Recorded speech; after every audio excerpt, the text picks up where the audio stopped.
So illegally right now. We're going to take attendance. Welcome to GA. Representative Ateshelu. President voting. Representative Bagat. President voting.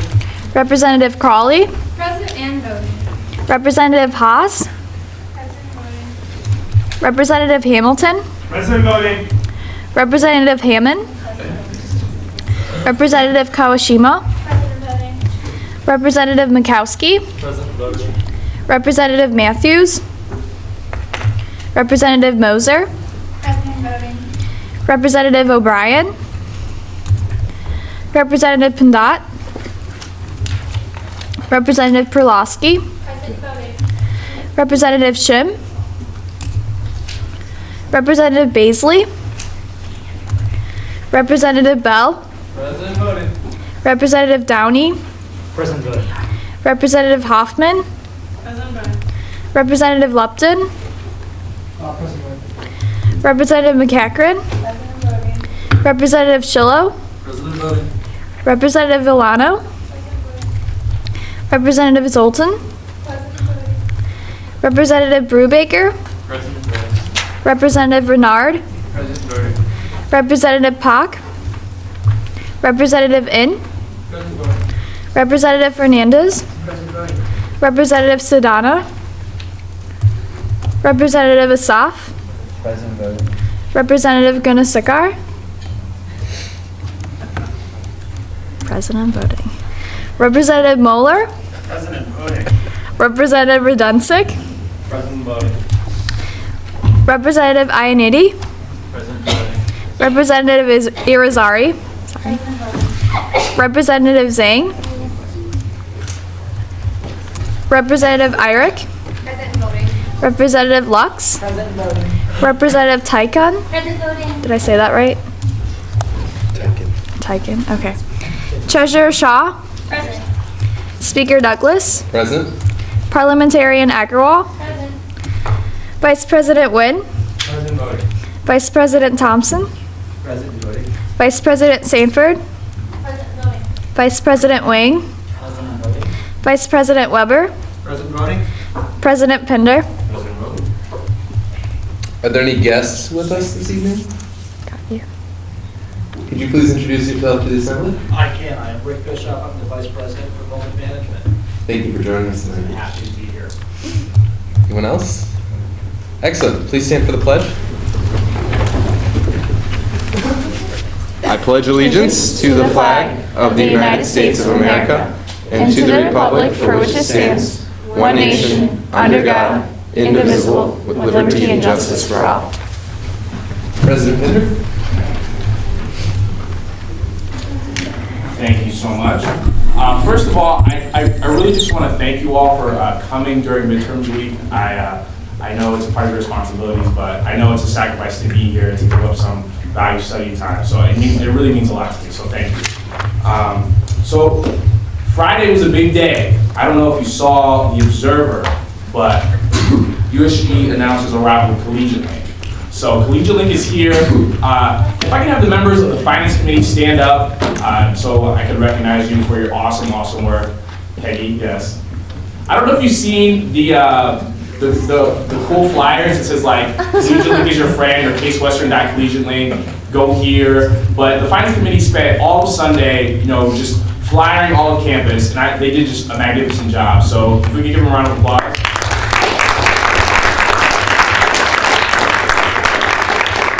The good thing was that wasn't the only USG PR I saw. I saw a whole bunch of flyers for the midterm study break, which is taking place today and tomorrow in KSL, 9 p.m. Please be there if you can, get some food while you study. Also, elections are coming up. Letters of intent are due March 16th. PR has been passing around some of the cool promotions that have our speaker's name in it. Yeah, I just saw that. So yeah, tell your friends, people who are interested in USG, so they can mark that deadline on their calendar. It's really important that they get their letters of intent due and on our website so that they can run and we can have a really smooth election. Okay? I also want to welcome Vice President Bischoff to the Assembly. I don't know if you guys remember, but last semester we passed a piece of legislation just welcoming Vice President Bischoff to the campus and say we pledge to work with him. So it's nice, this is kind of like a next step. So hopefully we can have a really good discussion around what he does and what he plans to do for the campus, okay? So if the speaker will allow just a little extra time, I do want to address what has been happening on the Student Executive Council over the past week. So for those of you who are not aware, myself as President of Undergraduate Student Government and Vice President Weber as VP of Finance serve on the Student Executive Council, and the main focus or goal of the Student Executive Council is to govern the student activities fee. The student activities fee is a portion of everybody's tuition. It's about $150 that's paid per semester, and that goes to a pool of money that's kind of allocated between USG, UPB, IFC Panhandle, Class Officer Collective, and Media Board. And SEC meets periodically during each semester to kind of check up on things to make sure that each organization is spending the money like they should, and if there's another way that the money can be more efficiently spent. Basically what happens is we meet and we look over everybody's budget. It's kind of like a last and final check to make sure that every organization is doing things the way they're supposed to. And based upon that budget review, then allocation changes are proposed. If people look at a budget or if people see that there's a need for greater money and that organization isn't using their money effectively and they think the money can be used more effectively than another organization, then they propose an allocation change. That meeting happened last Thursday. Allocation changes were proposed, and next Thursday, the Thursday after spring break, allocation will be discussed. One of the allocation changes that was proposed that's been getting a lot of attention, something I really want to clear up because I think there's a lot of misinformation around it, is concerning allocation changes to Greek life. Representatives of the SEC, some of them proposed allocation change to take away money from the overall allocation of Greek life because of the purpose or because of the principle that only 1/3 of the campus actually benefits from Greek life activities. People who propose this feel that if all of campus is paying into the student activities fee money, then all of campus should have the opportunity to benefit from the activities that the student activities fee promotes.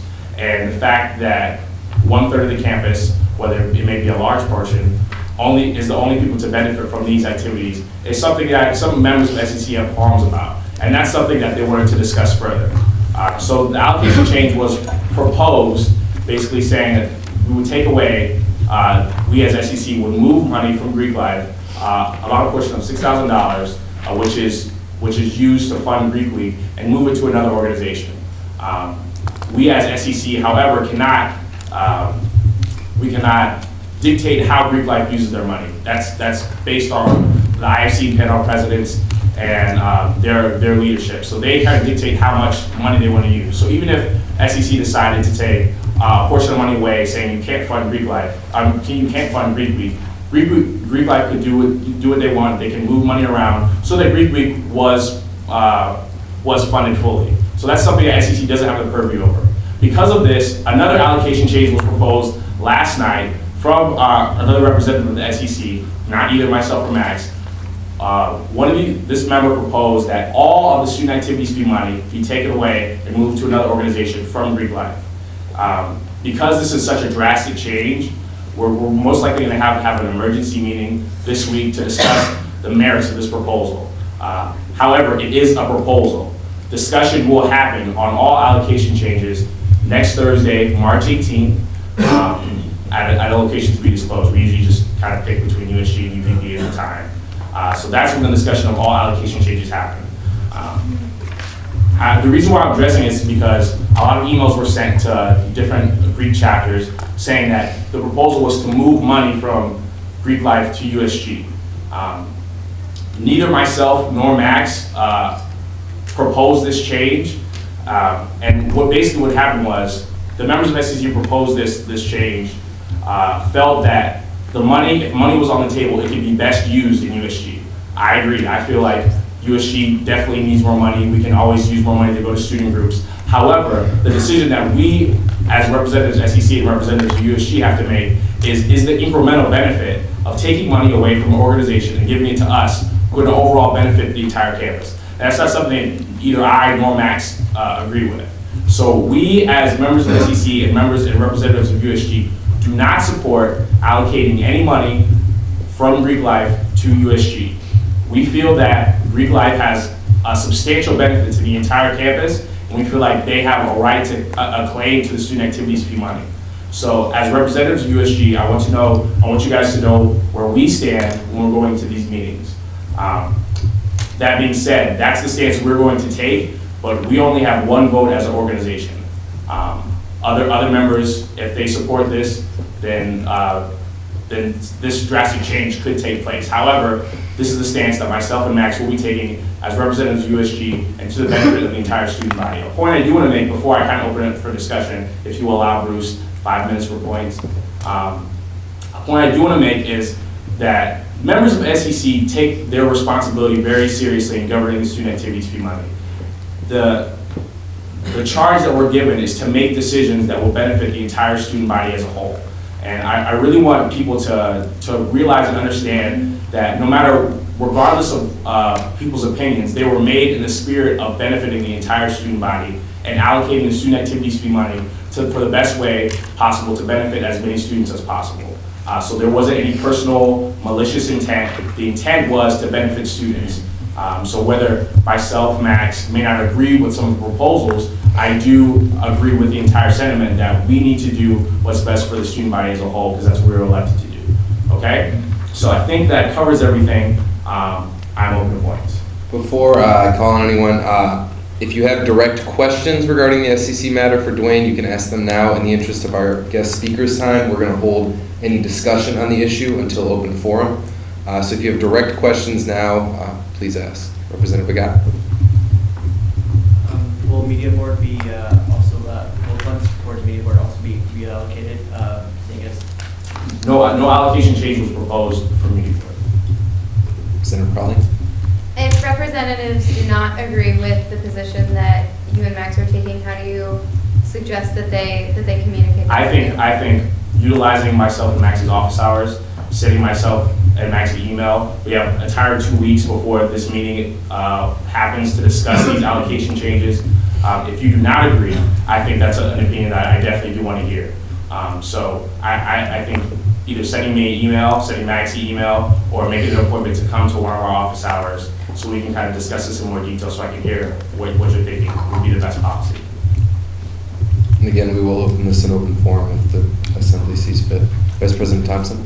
Is the meeting open to the? Meaning all meetings of SEC are open. Representative Bell. Oh. Short hair. Bring it on. Is this likely to cause Greek life chapter dues to have to increase, since they will have a significant amount less money? Mm-hmm. And So that's something that's being investigated. It was discussed last week. There might be sanctions based on the national boards about how much you can raise dues in general. So that's something that's information that both IFC and panel presidents are getting. But it is likely that if money is moved from Greek life, chapter dues would increase, or IFC panel would have to make some serious cuts in different areas to prevent that from happening. So that is a possibility. I'm not saying it's the only possibility, but it is a possibility.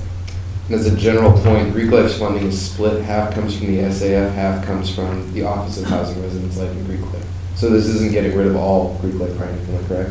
Yeah. Representative Tashima?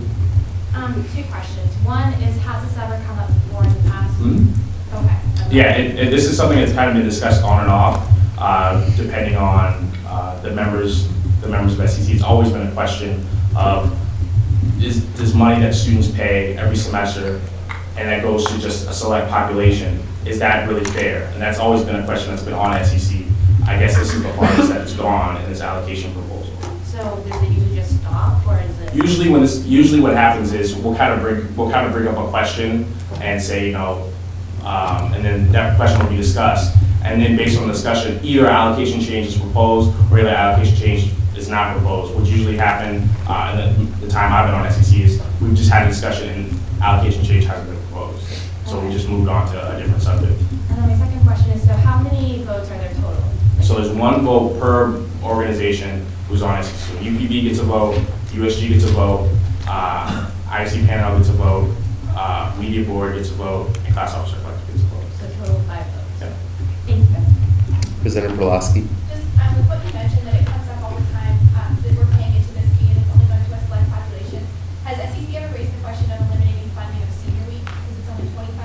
So yeah, that's been, that was discussed actually last Thursday. Senior week, their justification for senior week is basically like all students pay into it and all students have the opportunity to benefit in the sense of, and they say it's like almost like Social Security, like all students pay into it, and then when you're a graduating senior, you have the benefit of, you know, your 4 years of paying into it.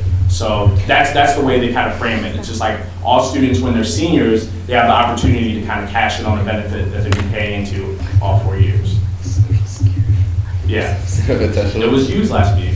That's good. Is Greek Week the only Greek event that's funded by that allocation? No. Can you clarify which other events are also funded by that? So I think you guys can kind of ask for more detail from the IFC panel budgets, but honoraries for Order of Omega and, you know, the Greek honors that's paid from student activities fee money. Campus support from both IFC and L that's paid from student activities fee money. When some presidents or members of IFC panel go on leadership conferences, that's paid from student activities fee money. I did give you like a general overview. I'm almost positive these budgets are available for you guys to access from either the panel president or the IFC president. I think all of them were sent out in emails. So, President Bell. Whatever happened to that salary? So, I haven't heard much. There was an article in the Observer, basically the students voted 60-40 that no student activities fee money would be able to be allocated towards the use of salaries and stipends. So that will take place next semester. So all organizations who pay student activities fee money to salaries and stipends will not be able to. Again, I think this is a good point, so I'm glad you brought this up. Nothing that we discuss will happen immediately. So if a change is proposed and a change is voted in, it doesn't happen until the next semester. So. Last question, Representative Hoffman. As of earlier today, SEC did not have current, like, monetary reports on the internet. Do you know, like, from this current year, do you know if that's going to change? I'll bring that up. I'll bring that up to the chair. The information's there, just the website hasn't been updated, so we can update the website. Okay. That's a good point, thank you. I invite you to open this up again in open forum, but in the interest of time, we're going to move forward. Thank you, President Pinder. Vice President Wynn. Okay, so I guess I'm a lighter note. Some time ago, I talked to you guys about one of the projects that one of my at-large reps is working on, Chris Linderwall. He is working on getting a camera to overlook a spirit wall. Right now, he's got a proposal set. There is a budgetary item for a camera and the installation of it. This camera will serve this purpose as one, to kind of allow prospective students to look into what is going on here at Case, and it will feed into the interactive tour as well, so then they can also include that in the Student Affairs website. But he also managed to get the university to pay for a light as well to be included in that area to brighten up one of those dark corners. And that will be under the university, paid by the university, so nothing will be, I guess, coming out of any other budgets. But for the $8,000, I guess, budget item for the camera and installation, I guess we're going to go look into whether or not Student Affairs can help pay for that, and whether or not SEC can also help add in for that as well. So that's one of the projects that I want to update you guys on. Another thing, I had my meeting with Jim O'Brien this evening. Was actually Representative Brubaker joined us. So a couple updates. The Health Quadrant is still going on, as you probably have seen, but it will continue to be in function throughout the rest of this year as well as next year and forever, who knows. But they decided that, I guess, Campus Services decided that they will subsidize the cost for this so that we can provide some sort of meals for nursing students there and some other students as well. But this is not, just to remind everyone, this is not just for nursing students. I've heard of a couple stories that people have been turned away because they were not wearing scrubs, so that the attendant thought that, you're not a nursing student, so you can't have this meal. But that doesn't happen, it shouldn't happen. And you should kind of remind them that this is for all students.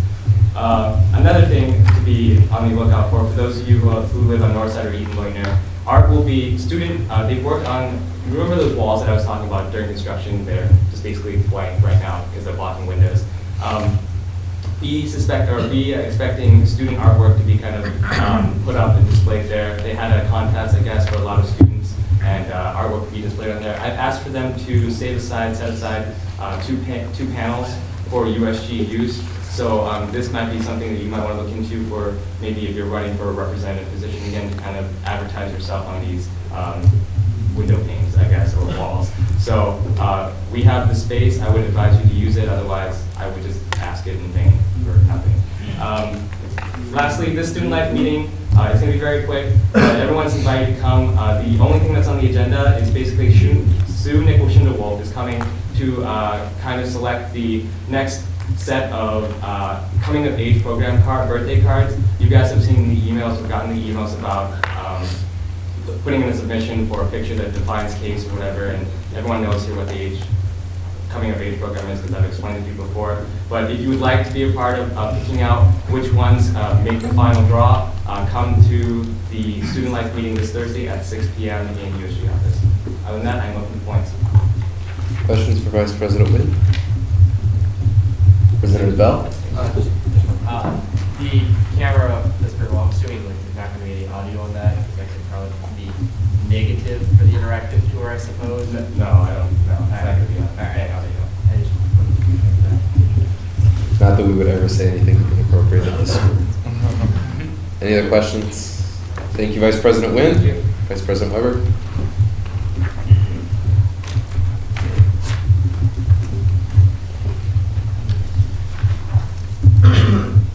Excuse me, guys, I think I'm getting a little sick, but this is my favorite part of the week because I get to tell everybody how great Collegiate Link is going. Like Dwayne mentioned, it was a big day on Friday.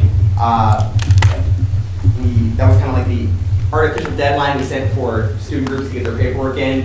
We have like 115 student groups submitted. The next few days we're going to be reaching out to those student groups who maybe we don't have correct contact information for, or they're having issues submitting. So just making sure all the student groups get online. We have something like 1,200 active users, which is really impressive. Also this weekend, the Finance Committee, I want to thank everybody who came in on a Sunday to help me set up the flyers and get the PR going. Representative Huffman made really great creative flyers. They were passed around. There's like 8 different ones. Hopefully, does everybody have them? Okay, so take them, post them. I'd love to see them all over the place. So just thank you to everybody who helped out in regard to that. The next kind of step in this process is going to be doing some of the I'll call it back office, but designing how we want the finance system to look for student groups and designing how we want to interface with it from a USG perspective. So we're having calls with the Collegiate Link, contact people, because it's their job to help us. So we're just really moving forward with this, and it's exciting because now the campus is learning about it, and everybody's realizing how great it is. So, open points. Questions for Vice President Weber? Thank you. Also, Finance Committee is meeting on a regular time on Friday. So hopefully, if you're still in town. Thank you. Treasurer Shaw?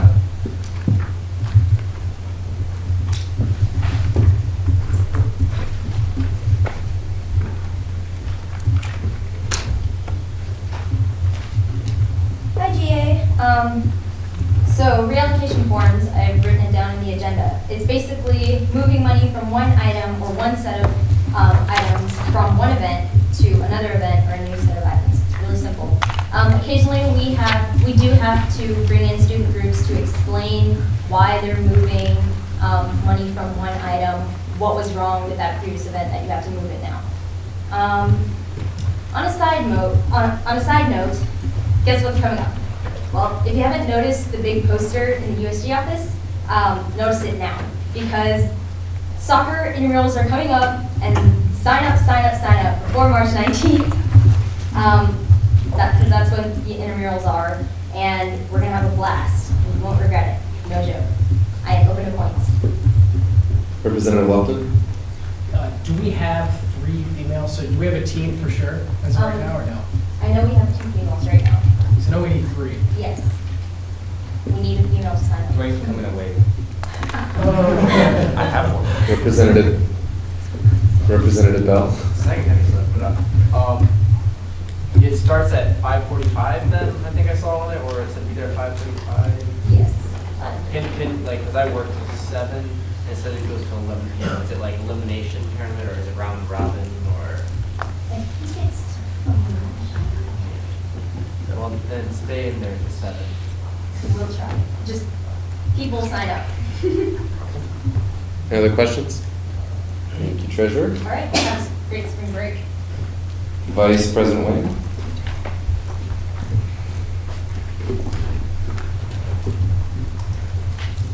Before I get started, I want to recognize 2 people in this room tonight. I want to recognize Amy and Emily for getting food for a midterm study break. So can we give them a quick round of applause, please?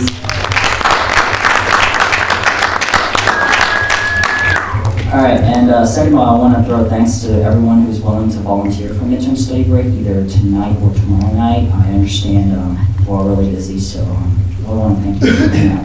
All right, so on to important stuff. As I mentioned in my board report, this use committee on curriculum really needs students on there. It's a curriculum that has a say in the university's curriculum, whether it's in arts and sciences, engineering, cross-disciplinary courses. So if you would like your input on stuff like that, please contact me about this. Also, another article you might have noticed in the Observer was about academic advising. I know this has been an issue for years, and I just want to quickly bring everyone up to speed on what's going to happen next semester. What will happen is your first year seminar, that Stages professor, even if you haven't declared a major, that person will no longer be your advisor. He or she will simply be a mentor to you. And so if you are interested in a particular area, each department will have sort of a professor, a standby professor that if you have questions for him or her, go ahead, ask away. And another thing added to your SIS will be a panel of advisors, whether if it's academic related, financial aid related, there will be names with a link directly linked to their email. So if you have questions about that, all right? So that's what's going to happen next semester. I also had a meeting with Dean Wolfowitz earlier today. He mentioned to me that a SAGES report is being drafted right now. As some of you know, there is an ad hoc committee on SAGES that's evaluating the purpose, the progress of SAGES. So, and a report is currently being drafted. We should see that sometimes in late April. And Undergraduate Studies is also getting an additional pre-health advisor. So pre-meds, you guys don't have to constantly hassle with Dean Giulia or Dean Curie. There's going to be another one soon. And last but not least, starting on March 15th, Undergraduate Studies will have an online survey system. This will allow you to give input on how the Undergraduate Studies is doing. So that's all I have, and now I'm open to thanks. Questions for Vice President Wayne?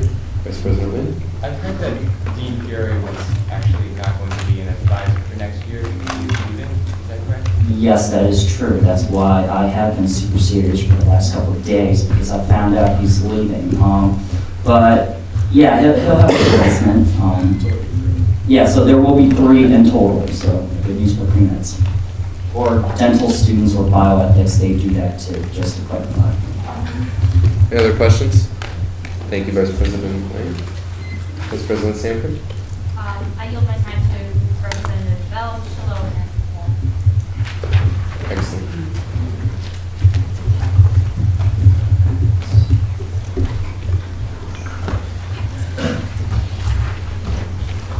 All right, it's that time again, so.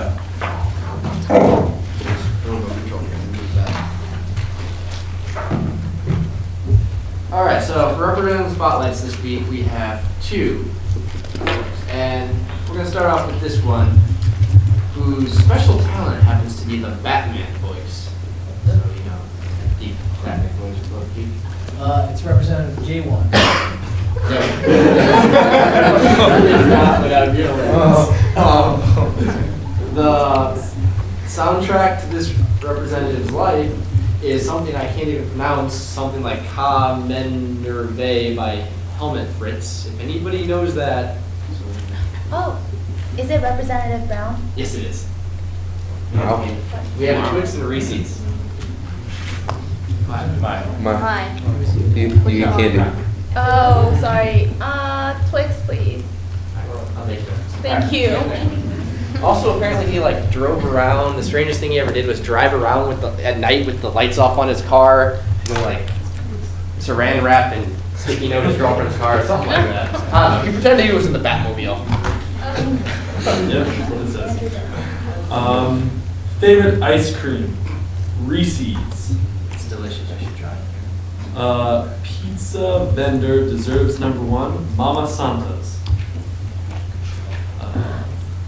Strangest thing ever done. There's too many. Yeah, just, is it Representative Svetlana? No.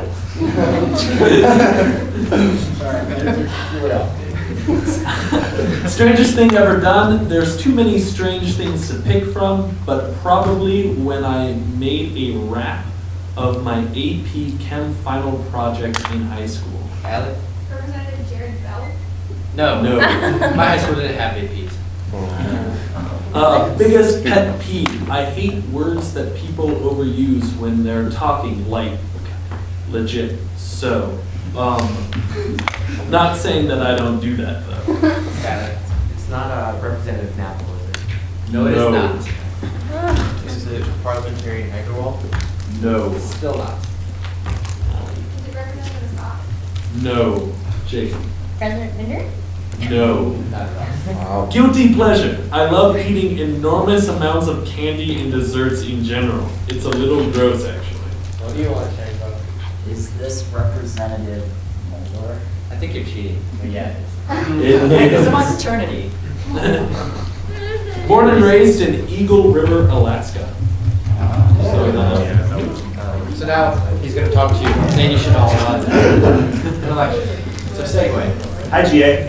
It brings me a good feeling reminiscent of warm homemade brownies to see all of you here. It means that we can elect the election commission. So, first of all, Facebook. Last time I checked, we have 11 people attending. 17 now. 17 attending the spring elections. It's very important that you invite all your friends. I guess this is the main pre-spring break PR for the elections for getting the letters of intent. So you really need to invite your friends, make sure that we get this out to as much as campus as possible. Things are up on usg.case.edu, all the election information, all the how to submit a letter of intent. They're going through email this year, usgelection@case.edu. They're due March 16th. Midterm study break, we're sending out those little half sheets there. So that's the other PR initiative that we're taking. And you can look at my election commission in the agenda and get in the points.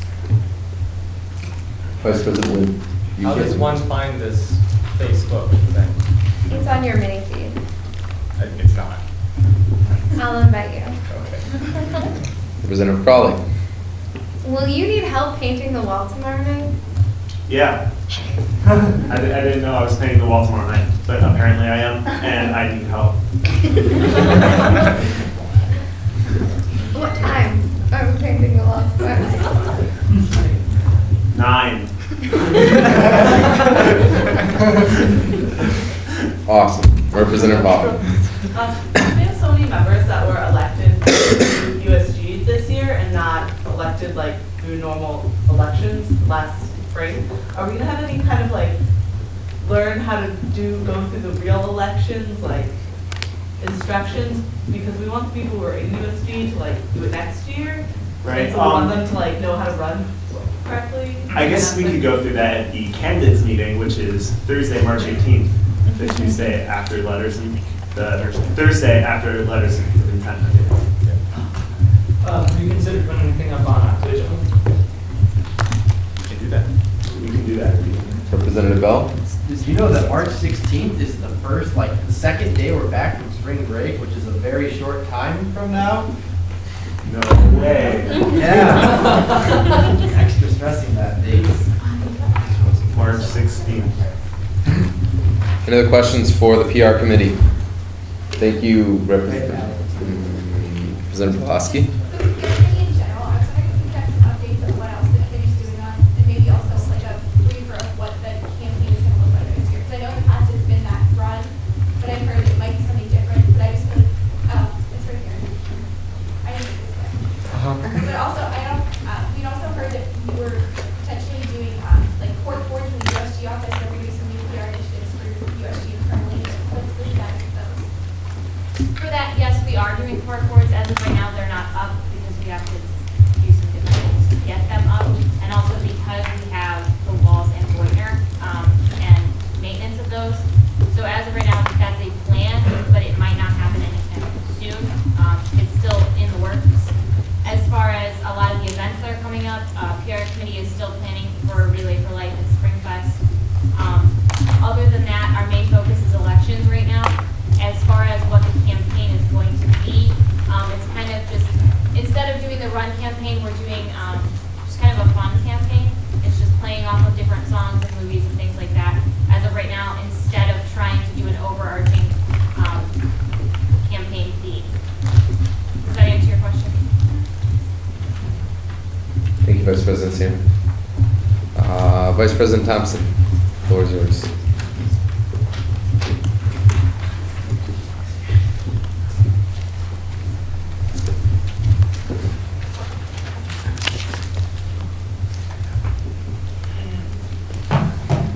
So, as most of you have noticed, the internet has been slow. And so over the past week, that's been being investigated by ITS. And I received an email from ITS explaining what the problem is. And it basically breaks down that the top 5 users of the internet were using close to 25% of all of the internet bandwidth available on campus. And the top 25 are using over 75%. And so basically there was no internet left for everybody else. So they turned off the internet for the top 5 users, and that's why the internet's actually been a lot faster very recently. I guess I'm open points. Representative Downey. 2 questions. Were the top 5 users like professors or faculty that were using it for experiments, or were they students? Let me look at the email. Hold on. 5 individual student users consumed more than 27% of the available university internet bandwidth, 122 megabits of the available 450. So, and yet they're still saying that quarantine is not affecting it?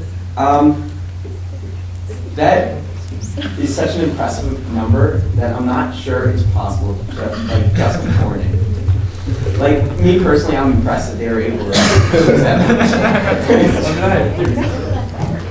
Any other Representative Downey? Well, the second question I had was, has the problem with the listserv been fixed? Because Engineering Caucus sent out a survey and it didn't make it to every single student. That's another thing that I'm investigating. I've sent an email to ITS. I haven't heard back from them yet. I know USG newsletter having that issue with the list as well. In regards to that, the best way to get them to answer you is to make a listserv with them on it multiple times and send it. It takes about a week. Okay. Any other questions for Vice President Thompson? Thank you. In the interest of his time, Vice President Bishop, would you like to be moved up right now and address the Assembly? I'm learning all kinds of things, so I'm. If you're content, I'm content. Excellent. He's content. Let's keep him entertained. We're gonna move into caucus reports. Representative Downey.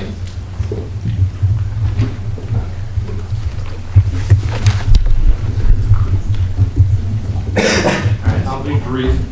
So in the interest of getting all the members to our meeting, we are changing our meeting time to 6 at Wednesday this week to talk about a couple things. The survey is going great. In case anyone who doesn't know, we sent out a survey asking if, to all students, not just engineers, if they would like a program where professors would not be allowed to have tests or major projects due for about 3 days after major breaks, like fall break, spring break, that kind of thing. The response we've gotten back from that is about 82% yes. So that is very strong yes. We have about 274 responses I just checked. So if we can get that listserv fixed, that number I know will go up. The other thing is, the engineering reading room in Nord has been changed over to an office for Paul Holter. I'm looking into that right now. We're in discussions with Dean Tien and Mr. Holter, and we're trying to find out why students were notified of this, and we'll try to get that fixed, but that is another thing we'll bring up at our meeting and look at importance. Any questions for Representative Downey? Representative Pulaski? For those of us who did not get access to that name, who is Paul Holter? Paul Holter is the person in charge of facilities up north. Treasurer Shaw? Representative Lupton? Do we know what happened to his old office? I don't know. I mean, I showed up at his office at the engineering reading room, and it has his name on a plate. Already? Outside of it, yeah. I didn't go in. The door was closed because I didn't want to walk in on it. But that's as much as I know right now. That's why we're trying to meet with Dean Tien and Paul Holter and see what's happening. So. Representative Crawley? I'm not as concerned with the need for a reading room for engineers, but could we hold like a sit-in where we all walk into the office and read?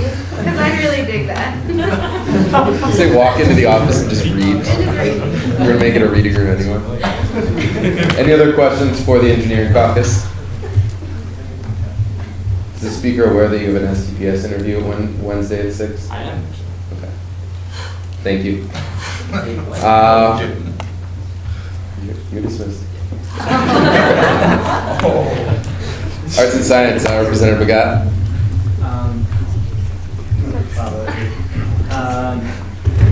The meeting tonight has been canceled in case you guys get the message.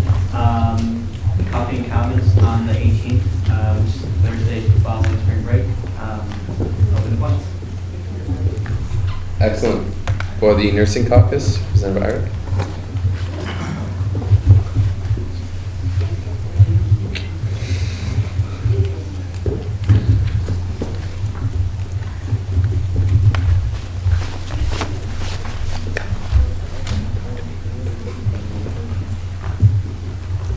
Just a reminder that Cupcake and Plains is next Tuesday and Wednesday from 11 to 1:30 p.m. on the ground floor of the nursing school. We made the survey last Thursday. We distributed certificates for didactic and clinical faculty from Cupcake Compliments. We're creating a Francis Kane Bolton Shining Stars bulletin board to celebrate the accomplishments of the BSN students. We also talked about the issue of disorganized capstone that was brought up last week. There's only one person that does that job, and our class is larger, so they're going to do the best they can about that, but I don't know if there's going to be any immediate changes through that. We're working on ways to integrate the nursing school into the rest of campus. We put that on our survey, and that's something we're going to try and focus on after spring break. And we made maps of the nursing school, so if anyone wants a map of the nursing school, you can come find us after. So, those are points. President Pinder? Is the speaker aware that the Nursing Caucus had an awesome dinner with Dwayne last week? We did. Representative Lupton? Does the map have the Gravit location? It does not, because Gravit's in Wolsey, and that's across the street from the nursing school. Gotcha. It's across, I think it's Cornell. Yeah. It's over here. That's fine. I was confused where it's at. Representative Bell? Are you aware that you have a much nicer diamond D sweater than Bruce does? Dilatory. Any other questions for the Nursing Caucus? Thank you. Thank you. For the Weatherhead Caucus, Representative Zane present. Is there a report from the Weatherhead Caucus? No report? Excellent. For the First Year Caucus, Representative Fernandez, is he present? Yeah. Okay, fine. So we, as mentioned before, we discussed having a new meeting time. We went over the doodle, we couldn't find anything that worked out for us all. So we decided to keep the same meeting time after GA.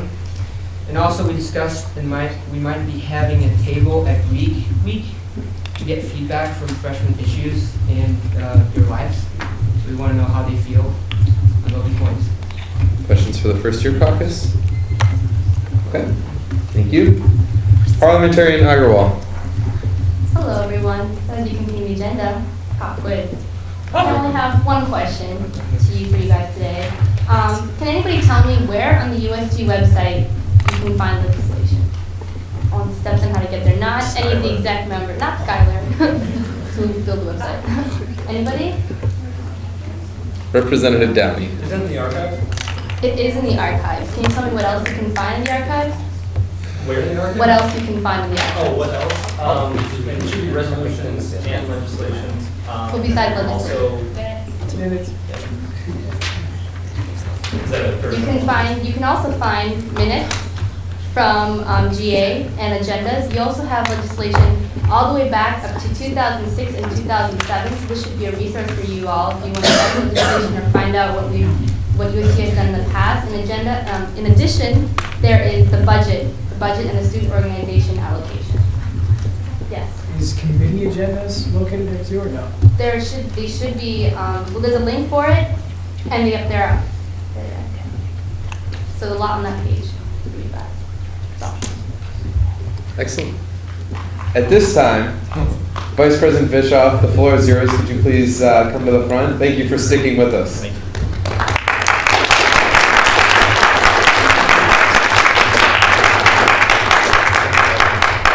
I didn't want to be moved up in the agenda because I was dying to know what parliamentarian tip of the week was all about.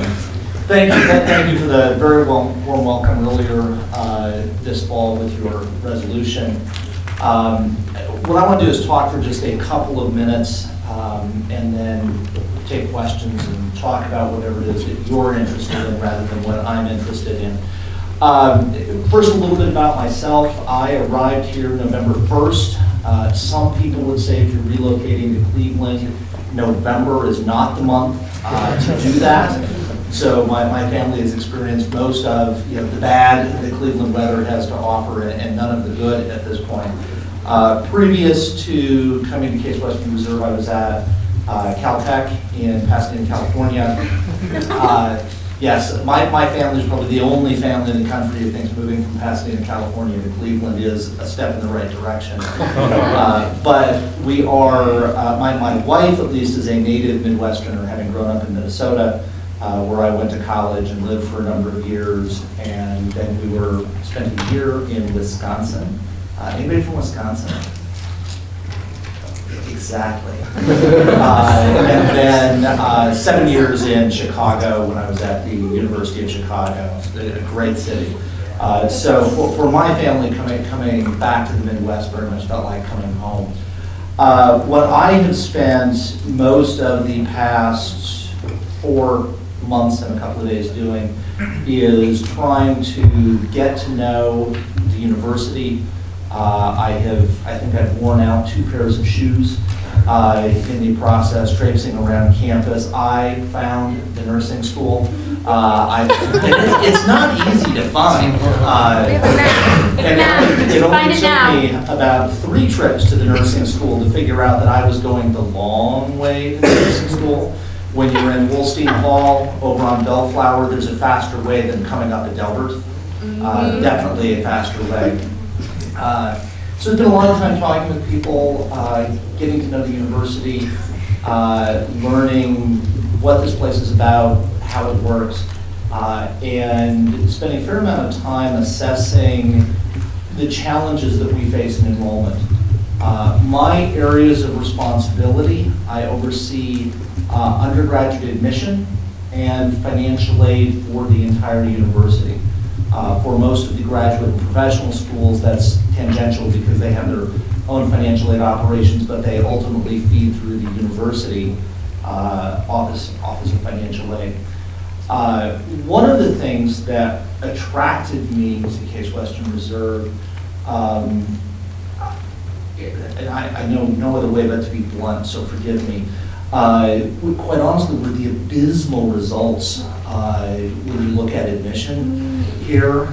When I first was contacted about this position, and I was told that this past year that we admitted 70% of our applicants and our yield was 17%, I was like, no way. I mean, universities like us don't have results like that.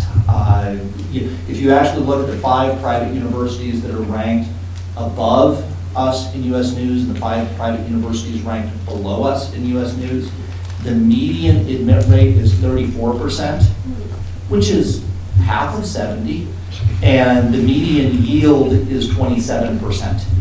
So we behave very, very differently, and it's not, people who are from Cleveland seem to have this chip on their shoulder that, we're in Cleveland. There are places in Troy, New York on that list. My favorite, Rochester. I've never met a prospective college student who said, I've always dreamed of going to school in Rochester. So it can't just be explained by location. There's quite a lot of work that needs to be done on the recruitment side here.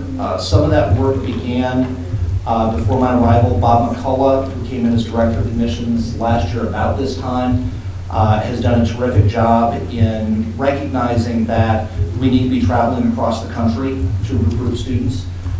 We were spending very little time in large cities that are reasonably close to us, like Philadelphia.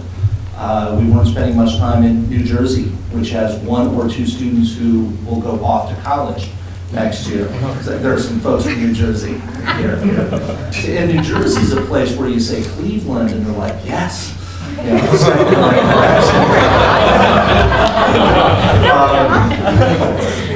So Bob doubled the number of high schools that we visited this past fall, from about 300 to over 600 high schools, and really took us across the country. That was definitely moving in the right direction.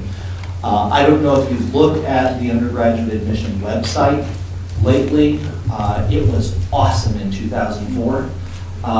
But there have been some new technologies come along since that time, 1 or 2. There are tools like social networking sites where we are essentially absent. The blogs on the undergraduate admission website were dormant for about 7 months, which from having gone through this process, if you come to a website in October and the latest blog posts are from April of the previous year, not really a compelling reason to go back. And those have now been updated and are being kept current with interesting content. We'll also be rethinking when we reach out to students to make them aware of Case Western Reserve. Most of you, I suspect, if we were in touch with you proactively, it was relatively late in the process. The way this works, and you experienced it, you take the PSAT, schools across the country buy your scores.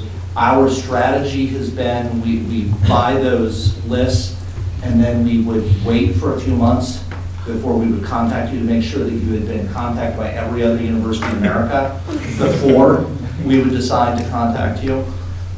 So we're moving that up. This year it's going out a little bit later than I would like it to. But next year we'll be in a position where 5 days after those names are available, we'll be in your mail, in your email. Not your, but maybe some of you have brothers and sisters who should be looking at us. And we will be fairly dramatically increasing the number of high school sophomores that we reach out to. This process for high school students moves earlier and earlier and earlier in the process. And what we've been doing is mostly coming to students late in the spring of their junior year of high school, which for a lot of students, they've got their list together, and what they're doing is pairing the list at that point, not adding schools to the list. So we need to be in the lines earlier.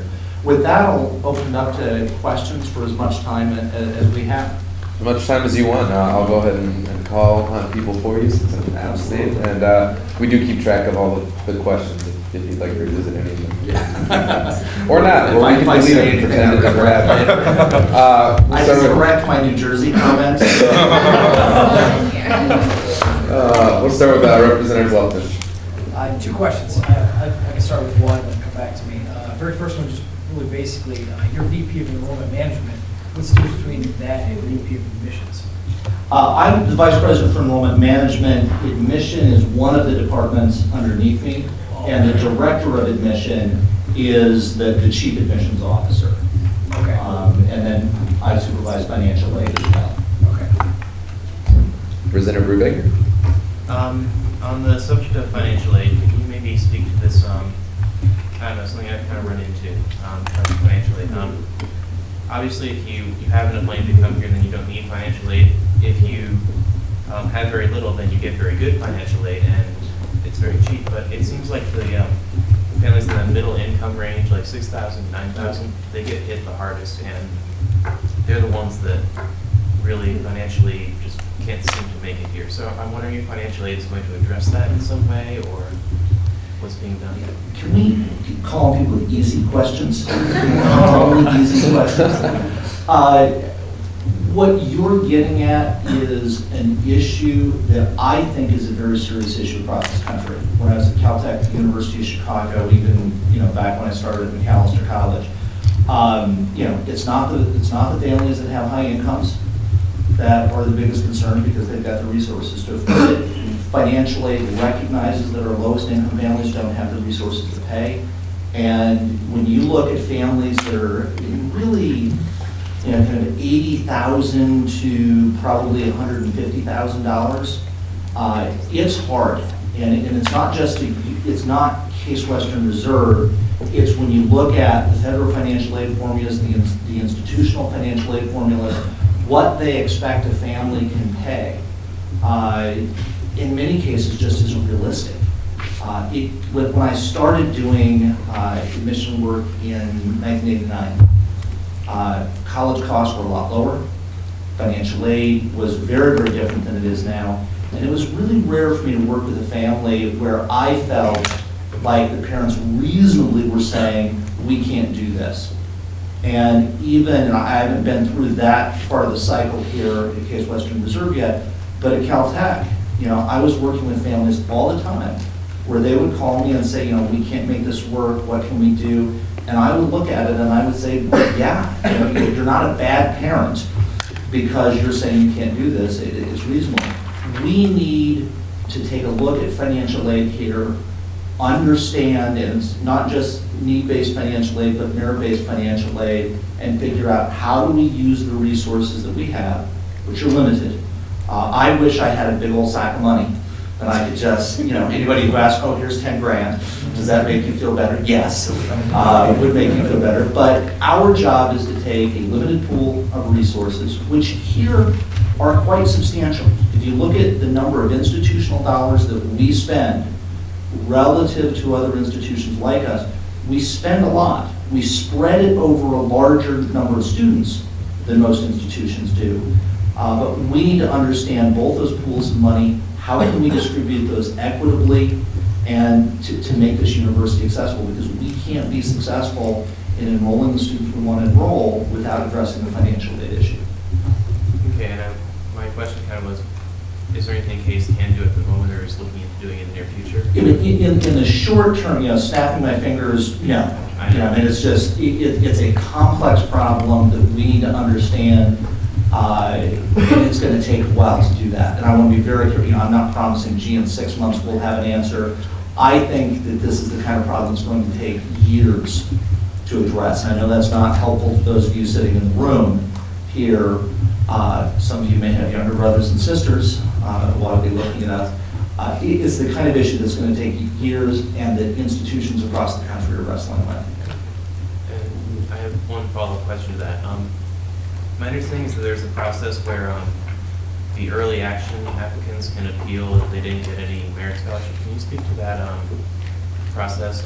I've heard there's something there. But yeah, it's not just early action students. Really, any student as they're going through the process on both fronts, on need-based financial aid, if there's information that wasn't available to us, they can request a reevaluation and provide us with that new information. On merit-based scholarships, the same thing is true. If there's new information that is available about a student that wasn't available when we made that merit-based scholarship decision, they can submit that new information and we will evaluate it.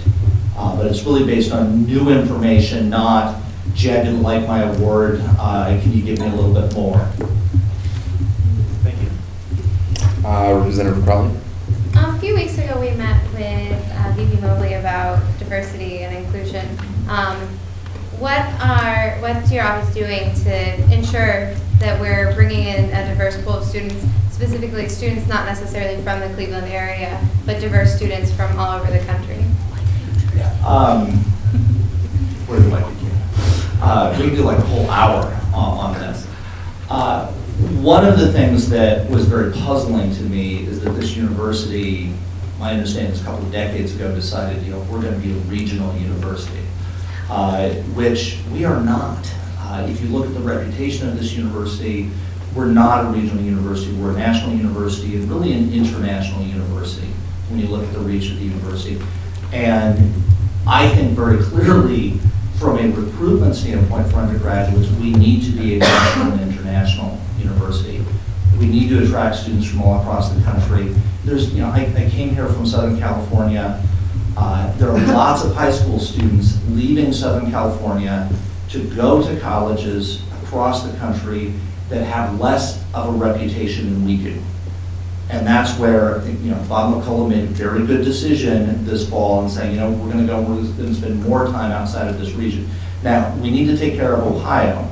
I want my fair share of smart, interesting students from Ohio, but there are lots of students across the country. And from a stability standpoint, you don't want to be tied to one region of the country, because as demographics and socioeconomics fluctuate in that one region, you're going to feel that much more intensely. And that's been driven home very, very clearly by what we're experiencing now. So we need to be more national. We need to think very carefully about how we recruit students who are most difficult to enroll. If you look at underrepresented minority students, very difficult, highly competitive. We need to be thinking very carefully about how we reach out, how we draw students into the pool of applicants. And we're absolutely doing that. Representative Bell? Since you work above financially as well, can you speak any of how, I think it's the parent loan or whatever is factored into need-based aid? Because some students obviously aren't getting any money from their parents, like myself. My parents say, I'm going to co-sign your loan, see you later. How does, because that just means I have to take out a larger student loan myself. How does that factor in? Is there any way you can say, hey, my parents aren't helping me, etc.? Well, and the challenge is, okay, if we said, okay, if I said to this room, okay, from this point forward, it's hypothetical, not a policy decision. From this point forward, if your parents won't pay, the university will step in and pick up their share. Very few of you wouldn't, well, some of you would be texting or emailing your parents from where you sit saying, hey, just say no, the university's going to kick in the money. We can't do that. One of the fundamental premises of undergraduate financial aid is that paying for college is first the responsibility of the student and the parent. When the student and the parent are unable to cover the cost of your education, then the university steps in and we then access the federal and state programs that are available. And so that's something, it's really, really hard to address that unless there are extreme situations. We do have situations where students are estranged from their families, there's been a history of abuse in the family, where clearly it's not appropriate for us to expect parental contribution. We don't do that. But it's really in those extreme cases and where we require documentation before we'll do that. Oh, that makes sense. I was just wondering because... Yeah, I was a big bag of cash. Yeah. I could just say Yeah, no problem. because I think that might be related towards parent financial bracket per se, and we're on the lower end of one of the brackets or whatnot. And it's just yeah, and it's it's hard. I mean, I know, my wife and I have one child. It's very charming. And we look at paying for college, and you're like, wow, it's hard. It's very, very hard for families. Representative Ira? Do you have any specific goals for the nursing school? I heard there's a few more applicants this year. There are a few more applicants. Don't get too excited. Nursing, I find a really interesting problem.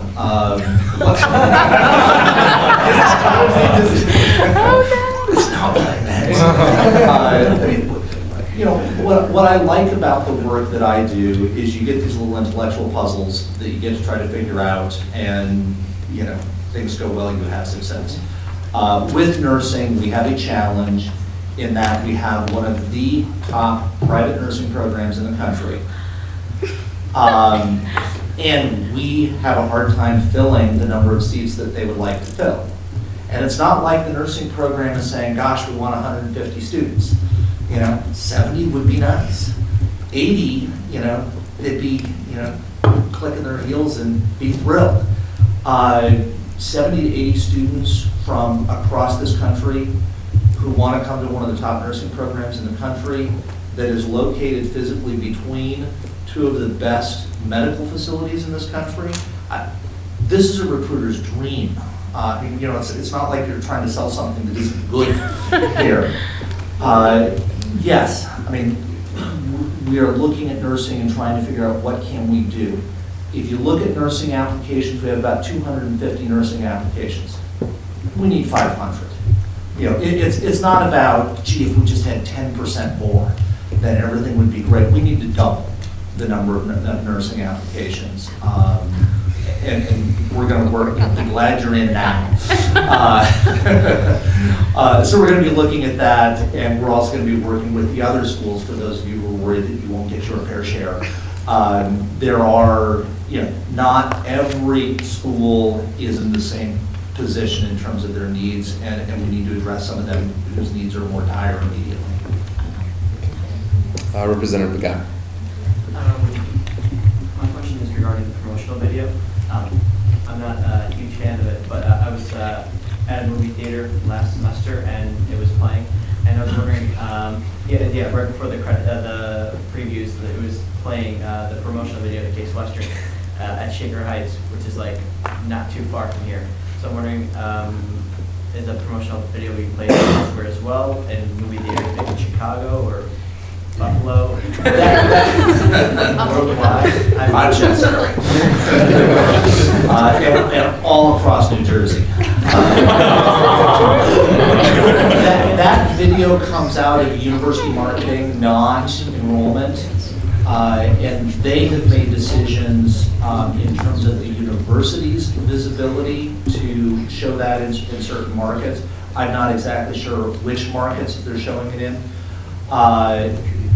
We will be using that video in select circumstances. We'll be using that as we open the information sessions on campus. I like that piece. It doesn't do everything that you'd want it to do, no, but it's a really, really nice tone setter and actually conveys a fair amount of information in just over 3 minutes, I think it is.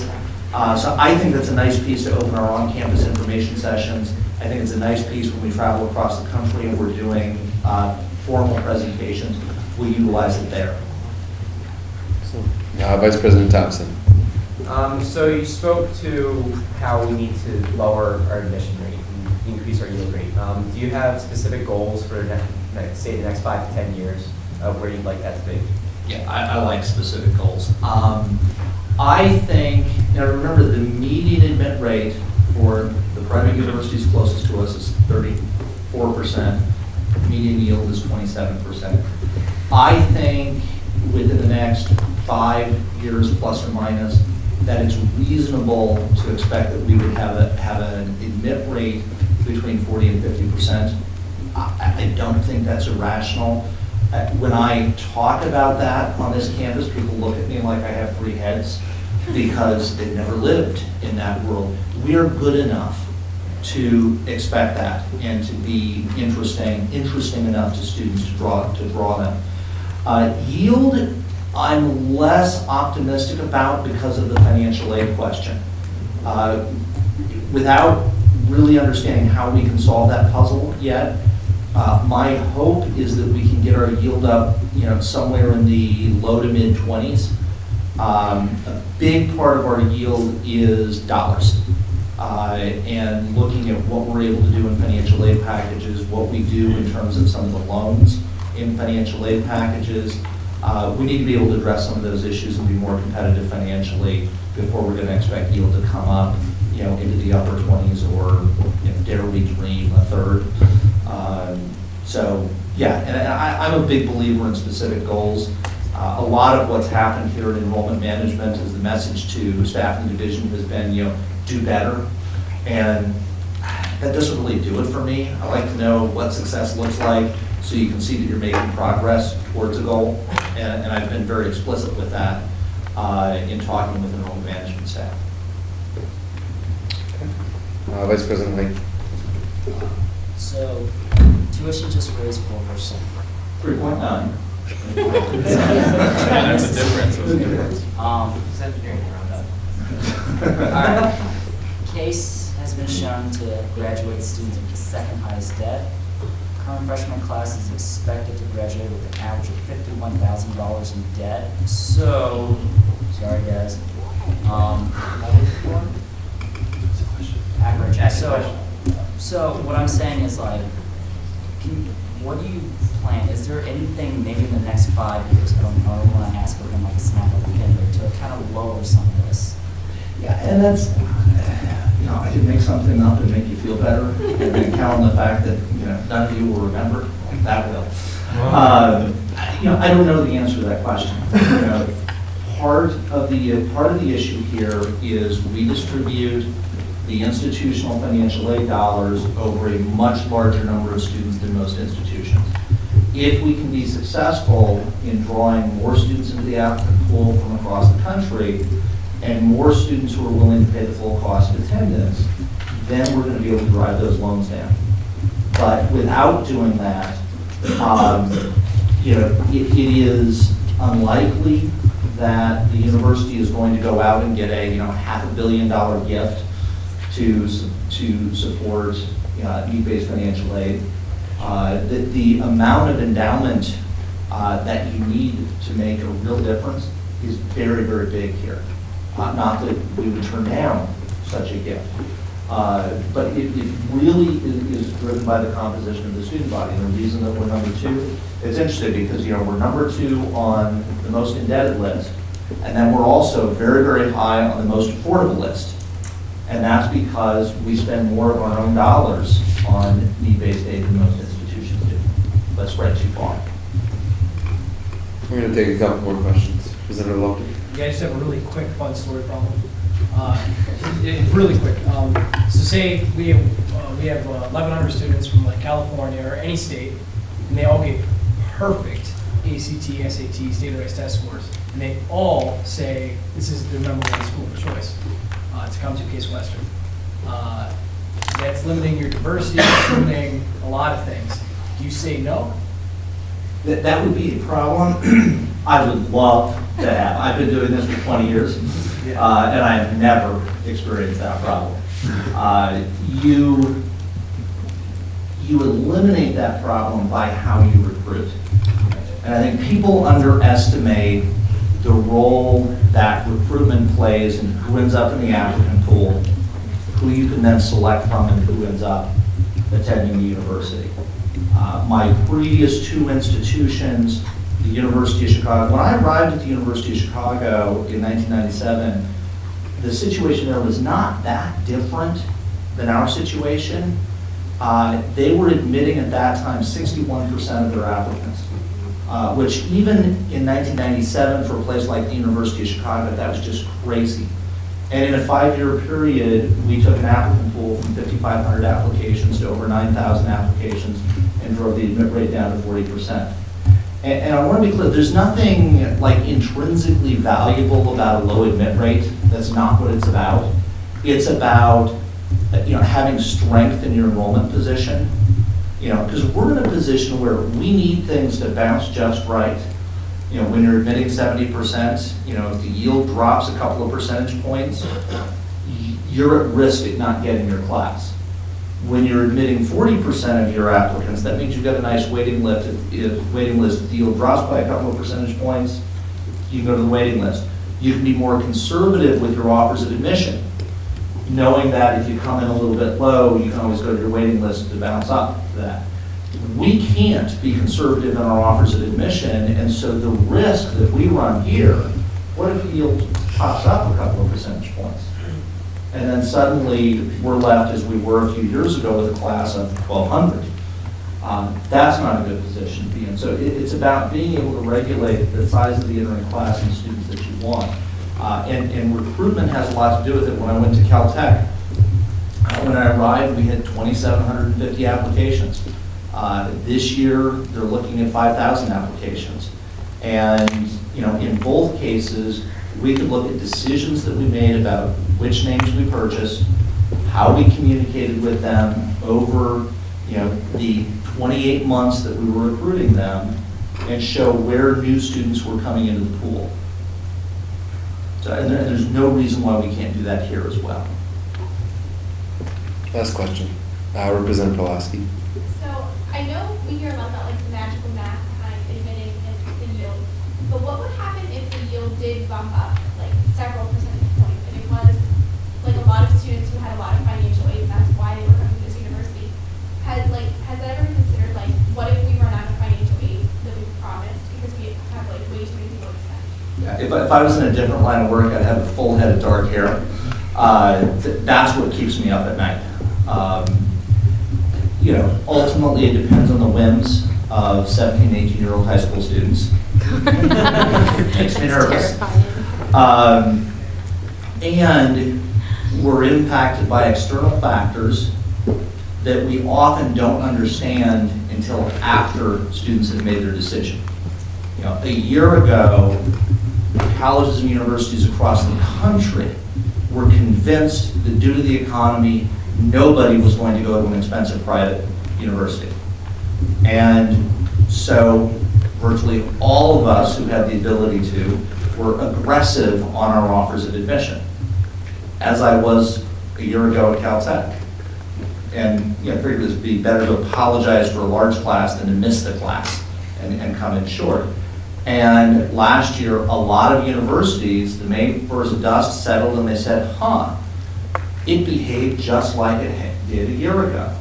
We didn't see a big reduction in students going to expensive private colleges, and they ended up over-enrolled.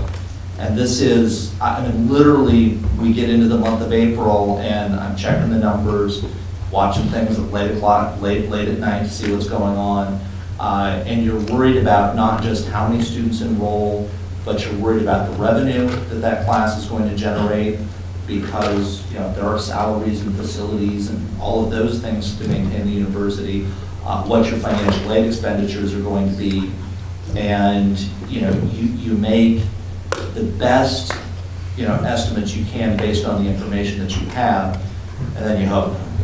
And the good news is behavior doesn't change that radically from year to year without an enormous intervening factor. And when we saw a year ago that even the economy where we were a year ago wasn't big enough to really throw things off dramatically.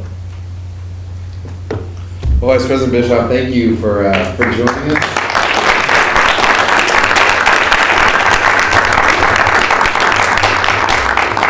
Thank you very much, and please feel free to be in touch with me if you have ideas, suggestions, or other questions that you want answered. I'm available. Call me Rick when you email me. I will only respond to emails that come to Rick. And my email address is richard.bischoff@case.edu. And feel free to be in touch. Thank you very much.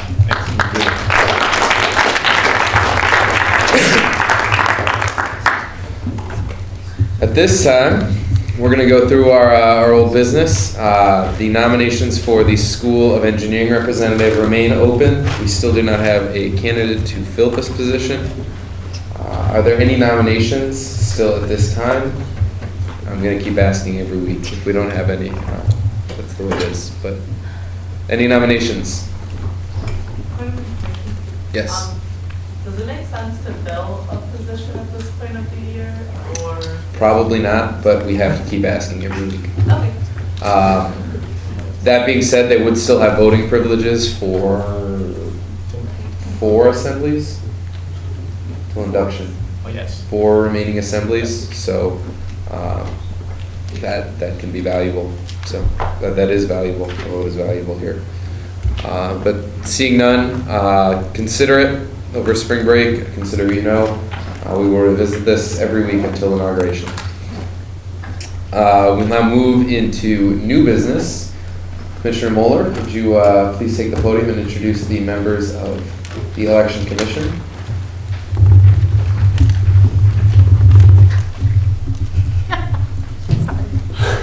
Hi guys.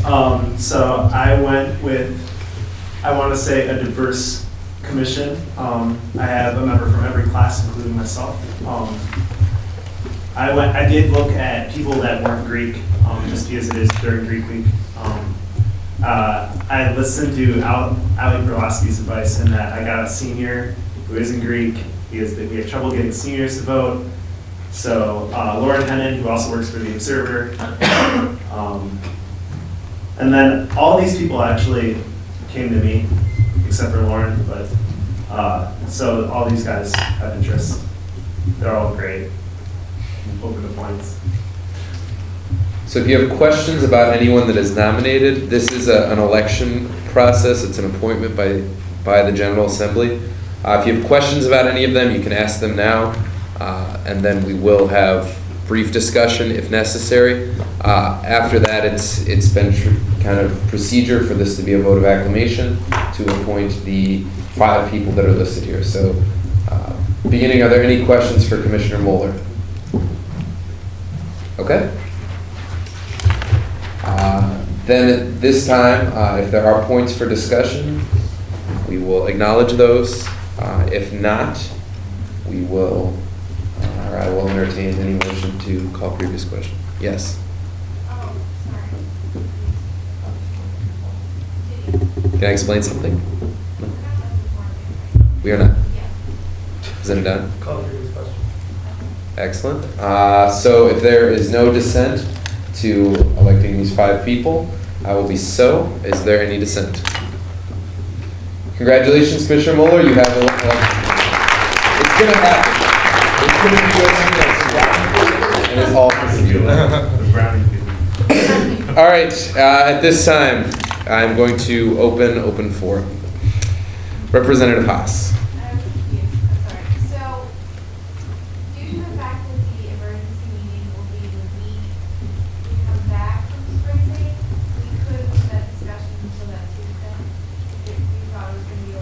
Sure. So let me clarify. The emergency meeting for the proposal will happen this Thursday. The meeting for the discussion, which is just a general meeting that we have to discuss proposed allocations, that'll be Thursday the 18th. This meeting is just to discuss the proposed allocation change of moving all of the money that's allocated to Greek Life to somewhere else. That's just to get the proposed allocation on the table. And then the discussion of the overall allocations, we have a number of allocations, maybe twin study over off the top. So instead of people having to come, to co-sponsor, they would just get money straight from the student activities fee, making I Week off the top, like Spring Fest and Senior Week is. So we have, and then there's also another allocation to move some money from UPB to Spring Fest because UPB co-sponsors a spring concert, just to move that money to Spring Fest. So there's a bunch of allocation changes with the Greek Life allocation change that will be discussed on that Thursday. This meeting on Thursday is just to get this on the table. So yeah. Okay. But to clarify, this week there will be no vote. No action will directly occur of this emergency meeting. Correct. So, do you all have questions about this or points about this? All right, I see a lot of heads nodding. We're gonna just open this discussion directly. So if you have things that you would like to discuss specifically related for President Pinder and Vice President Weber's emergency meeting on Thursday, please bring this up. Please bring your concerns up to them now. They are the voice of all of USG on that committee. So. Senator Pulaski? So I think if this is brought up very seriously in statement, I think that senior week should also be brought up because while you do technically pay into it, it's still an extremely expensive week and many people don't participate simply because the cost is like astronomical. And I feel like that is, so it's affecting like a small percentage of approximately 25% of our students. So it's a very tiny percentage of what's affecting. But I feel like if going by that logic, that should be stated as well. Just to clarify, again, the separation between Senior Week and Greek Life is everybody has an opportunity to participate in Senior Week. Whether you have the opportunity to buy tickets and to participate. A lot of Greek Life events, non-Greek people just don't have the opportunity to participate. Greek Week is a big one. If I wanted to have a rope pool team, I can't because I'm not Greek. So, I like seriously. So So that's kind of a big distinction between the two, but I will take your comments into consideration. Here we go. Representative Crawley?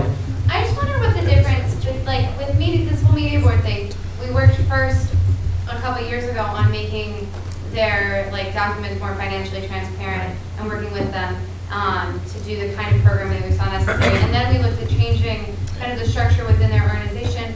Why can't we do the same with Greek life? Because in my opinion, there are very few events on campus, Spring Fest, Swing Study Over, and the large EPB concerts that actually impact like a third of campus and the third of campus goes to. And despite the fact that maybe they don't have the ability to get involved in those things, it is impacting a large number of campus. And so I feel like the best method is to work with Greek life and work with changing that structure instead of removing funding, just helping them become more accountable to that funding. Right, and I think this proposed allocation change is kind of a large tool to get some of those discussion points out. I think when this proposed allocation change was brought up, Greek Life said, we could make more efforts to make things more open to campus. We could, and I think moving forward, I think that's one of the good things coming out of this, regardless of where the money comes from. But I do think that these discussions don't happen unless something is proposed. And it's a bad way to think about that, but sometimes people have to put something on the table so people kind of reevaluate where they come from and reevaluate what they do and why they do it. Hopefully, I'm optimistic that something positive will come out of this. I'm just not sure what. Be patient. I'm trying to get everyone in. Representative Downey. I'm not sure if this was a misprint or what, but a couple of friends had actually asked me about some things about the budgets for the different organizations. And there were several line items that I really did not understand. And I'm wondering if this was a misprint because only $2,000 of the COC was actually spent this past fiscal year. Like I thought that was a mistake, but I was just clarifying. There was also like $30,000 just fund. Like there was no name on it at all for media. And I'm just wondering, are they just out of date? Is this a misprint? Yeah, I don't know what budgets you're looking at, but I think Representative It's on Hoffman. student affairs. That's why I was wondering. I mean, I didn't think it was right. That's Yeah, I think Representative Hoffman's point about the budgetary information on the website is a good one. We'll work to try to get those things updated because the budgets I've seen, none of that stuff was on there. So. Representative Zoll. I just wanted to point out that all students are welcome to attend every Greek Week event and other Greek events such as Greek Carnival and things like that. Okay. Representative Bell. I was just wondering, this is just for maybe a comparison contrast thing. Like, Film Society is also funded by Student Activities Fund, as far as I know, which has much less than third participation of the campus. And I don't understand saying anybody can go to Greek if they want to. Anybody can go to a film showing if they want to. Film, I know a guy in film and he says they lose money on every show except 2 in the year. So I feel like it's very drastic to just say, hey, we're going to cut a lot of money when you're just losing money in a different operation. Why not just try looking at your whole budget, small things, rather than just saying cutting from one organization like that? It seems a little odd. And I think that's why myself and Max are taking the perspective that we're taking.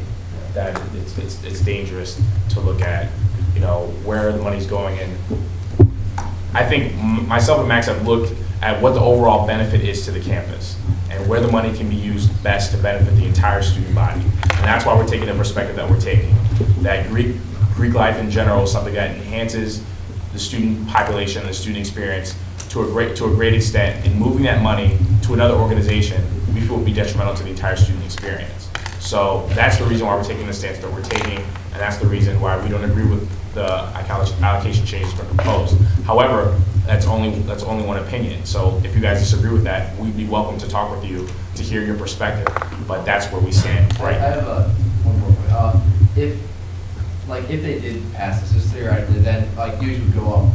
I feel just as a point, I can barely afford dues each semester. I can't afford a lot of anything each semester. So like if the loss of this caused dues to raise even higher and I still have to pay student activity fee regardless, I'd probably be forced to deactivate it. If I couldn't participate in Greek life, what point does case have, like, what is case's big appeal to me? Because I'd be losing the network, and that's just, it would be, I'm not big with thesaurus. Okay, that opinion is valid, and I'll take that into consideration. If you want, you can attend the meeting Thursday, March 18th, to bring your specific concern up. But I think it's a concern that is being taken into consideration by IFC and Panel, and by the entire member boards of the SEC.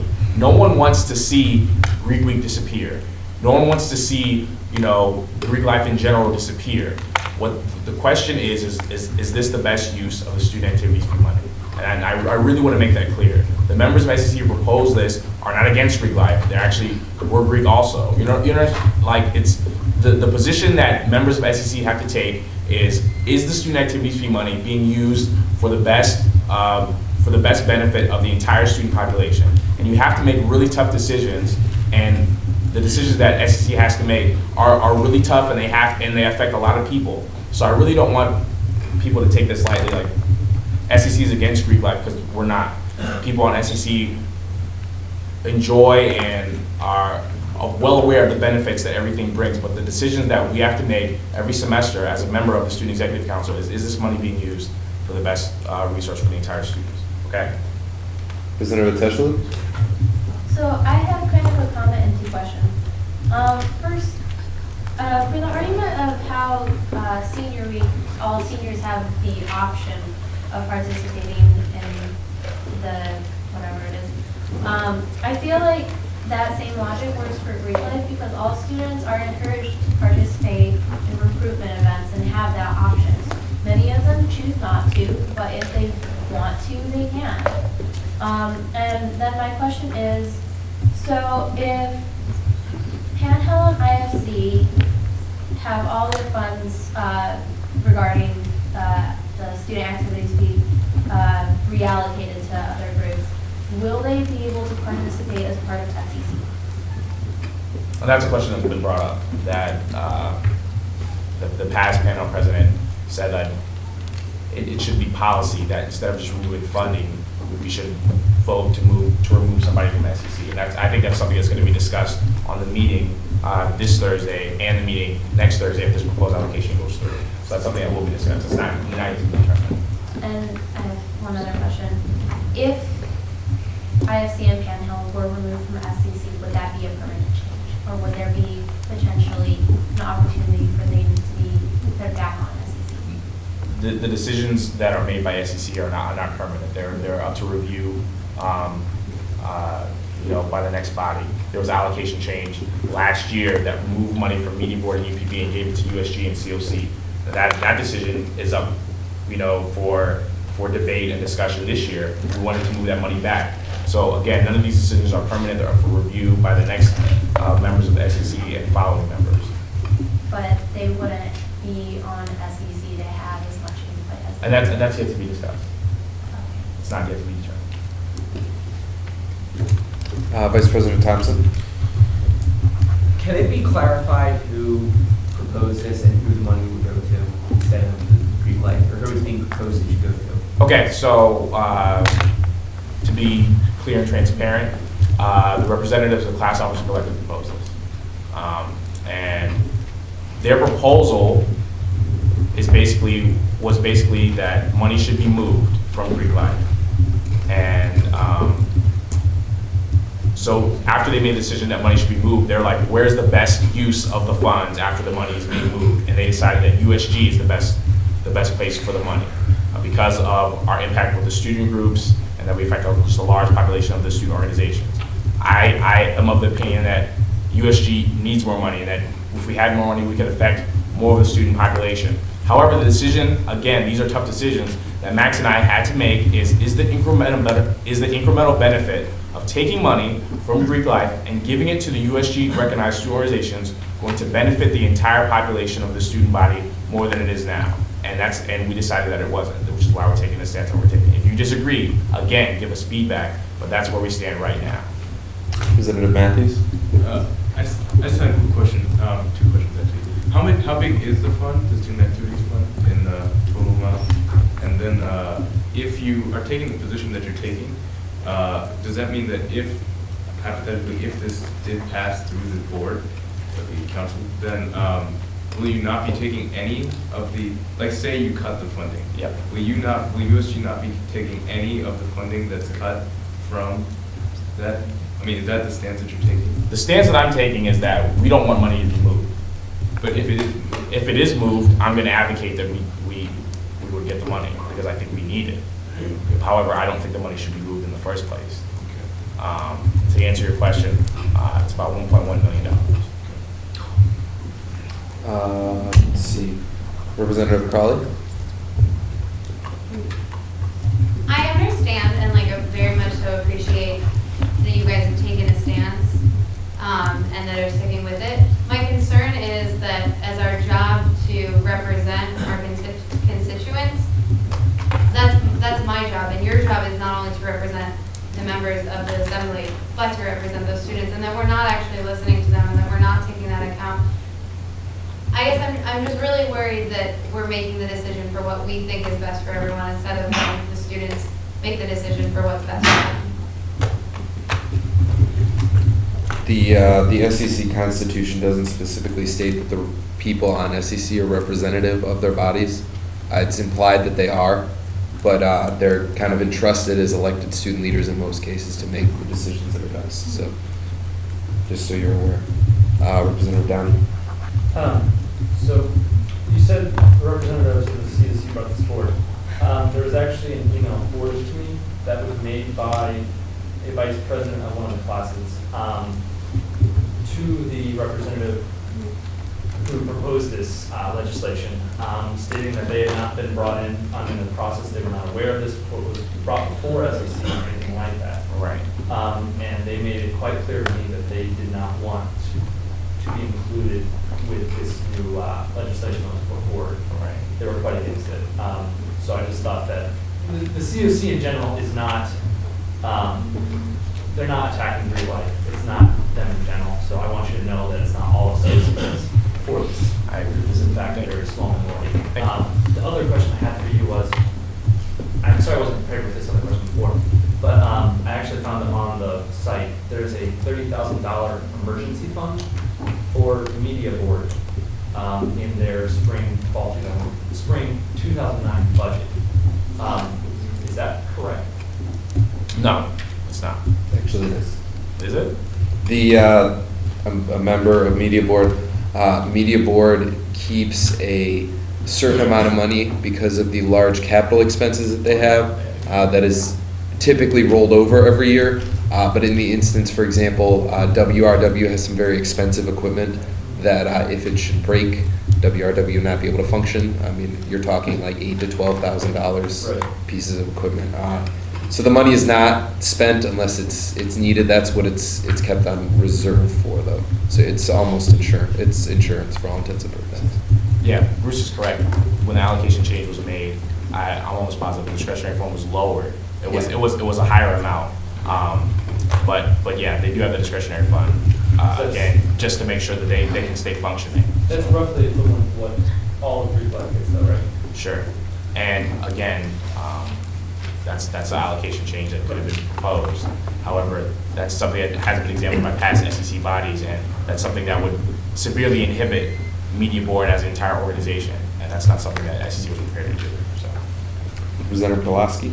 So in the event SEC votes to remove funding from Greek life, IFC and Can Help, would it be within USG's power to recognize IFC and Can Help as student organizations and fund them that way?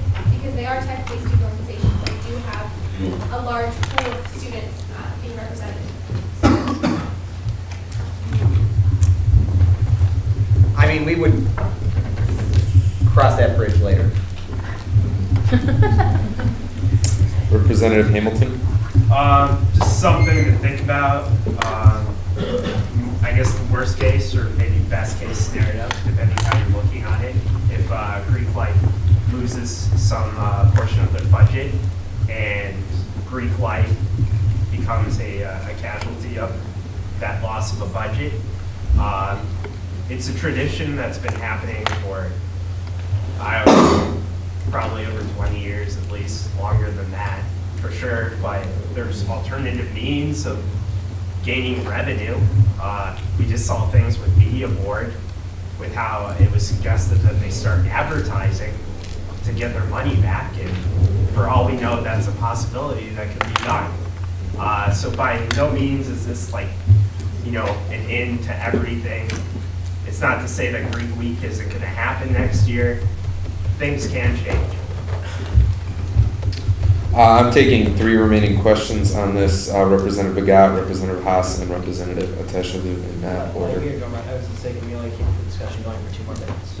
Yeah, then in that case, I'm taking 2 more questions. I do hope you guys will, those of you that I can't recognize, will come directly to Dwayne and Max, but in the interest of us leaving at some point tonight, I will have to move on. So Representative Haas. I've heard through the grapevine that if SEC is to pass, so I think we need majority, so let's say 3 votes to increase you guys funding. It is possible, I'm asking, is it possible to have a student-wide referendum and they would need 70% of the student vote to overturn it?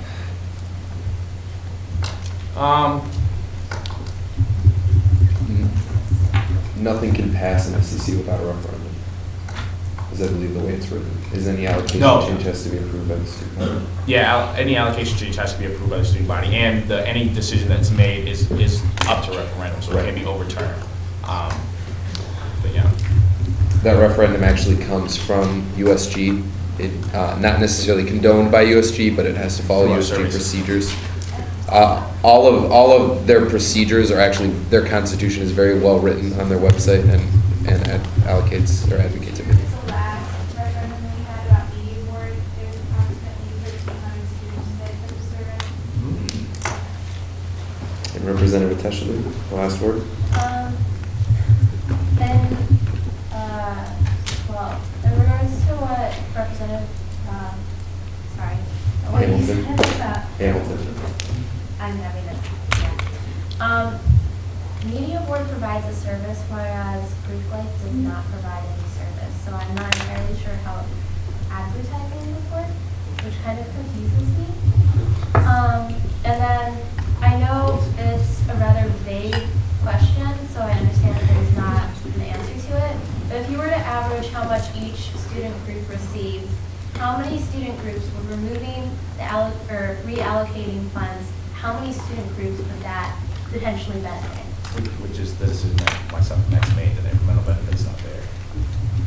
So this is why we're taking this answer too. This is a good discussion. Thank you all. Again, please talk to your representatives if you have further questions.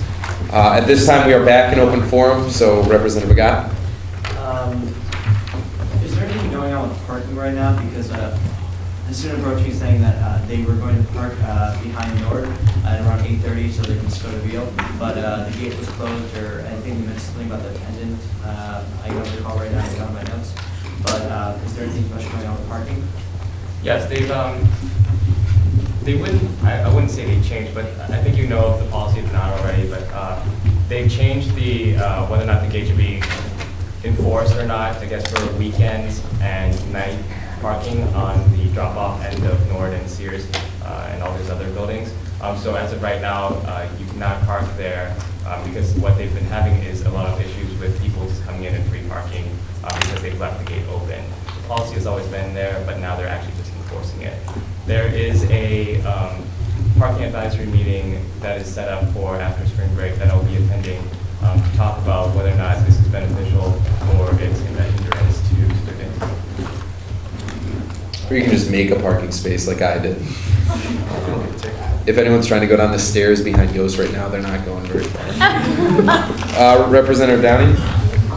So I have I paid about $500 for a parking pass in Lot 5. And last week I came out to see a parking ticket on my glass where I was legally parked inside the lines and I had my tag inside my car displayed like in the window underneath my rearview mirror. And the note on the thing said you didn't have your tag adequately displayed. And I'm pretty busy. I don't really want to have to go through the hassle of like delivering a letter to like case security and all that when I paid this much money for a parking pass. And I did some not like a singular event. This has happened, and this happens quite often. Is there any way that the officers, because it's already an electronic printout that they put on your glass, is there any way we can link that to the internet and have it check a license plate? Because you have to have your license plate registered. So if they could like check the license plate, they could see that, oh, I actually do have a pass, I'm not illegally parked. And it would be less time on their part, less money on their part, and less time for me. I mean, is that doable?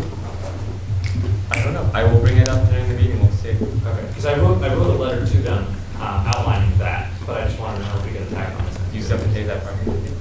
Yeah, I did. I'm gonna point snap at everyone tonight. There's Clarification on the parking in the field lot. If you have a parking pass and you did ask for after hours parking, you can access it with your ID. But it's like, not that many people know, so I mean, you can spread it around, there might not be any parking spaces. Representative Fernandez. An update on the Meet the Representative video. Haven't heard of that. Gary. Representative Begat. Yes. Question about the Meet the Representatives video. No comment at this time. It's being worked on. Sean McDougall was filming it. He and I were both kind of independently editing it, and then I had snafu and he's working at his own pace while he's at NYU. So hopefully, maybe, I'm just saying this right now, confirm with him maybe by the end of March, potentially. No promises though. Which would be great promo for those of you running for re-election. Representative Bell. Okay, so I didn't really pay attention much last year, but the greenies and circle links are not following their routes very well at all this winter. Like, we went down, we checked, the circle link schedule. Okay, stop 5 minutes in Fairley, so we're standing right there outside Fairley. They just blow right past us. Don't stop at all. And this happens, apparently they're supposed to stop somewhere in Northside near a museum or whatever that it's their schedule to stop at, and they don't stop there ever, like at all, because my one friend's girlfriend waits there every day and they don't stop her there at all. And I know my girlfriend rides the greenies and circle links a lot, and like they'll just stop for long periods of time, and the timer will just say wait 15 minutes forever. And then she said she got on I think it was a greenie one time that was going to Northside, and rather than going to Northside, they turned around, like they picked up two, she put them as shady people. They picked them up, turned around, went back to the Southside RTA dropped them off, picked somebody else back up, and then went back to Northside. So they completely. I'll bring it up with somebody and see what we can. Yeah, it's just. The most concrete evidence you can get of those, like the most written statements, the better. Like if people send you emails directly of that. I can forward all those stories to whoever is. Okay. Representative Hammond? Not yet. We're still in open forum. Are there any other points for open forum? Representative Fernandez? Also, when you grab the greenies, they're usually crowded on North Side around 9:30 when classes start. Is there a way we can have like a rush hour greenie where there's 2 greenies in a row where you can actually fit everyone in? In the morning? Yeah. Greens don't run in the morning. That's circle link, so we don't have control over circle link. Representative Begat? Yeah, we will if there's no more for open forum, which I don't see. Which I don't see any. So we are now into announcements. I don't think anyone has a report on behalf of Colleen. Stick with me for 5 more minutes, guys. Announcements. Representative Haas. I have beautiful books from the 34th International Film Festival. So if you want them, they also have a discount code just for new students. So I have a How about we get them after GAs, so we don't have a mad rush. Representative Moore. I know I mentioned this earlier, but it's important enough for me to mention it again. Please invite people to the Facebook event, and letters of intent are due March 16th.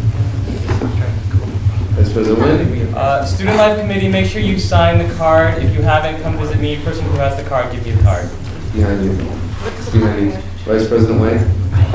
I need to see all the midterm study break volunteers after this meeting really quick. President Pinder. Yeah, keep Colleen in your thoughts. She's really, really sick. Just keep her in your thoughts. Hopefully she'll get better, but I heard she's really, really sick, so just keep her in your thoughts. Representative Fernandez. First year talkers will be meeting upstairs. Excellent. Representative Ira. I have maps to the nursing school if anyone wants them. Representative Downey. Can we send a gift card to Colleen? she gave us like massage, like tons of stuff all the time. Yeah, if she doesn't come in tomorrow. Yeah, let's get one in the office. Is it a problem? Have a good spring break.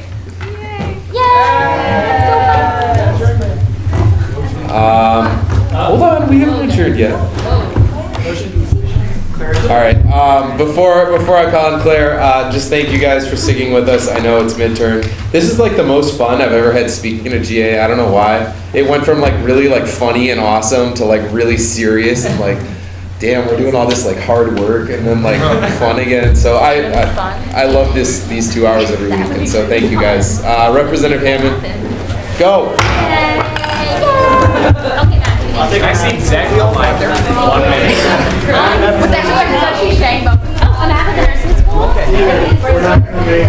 Wait, you can see me. I don't know. Thank God, do you have my email?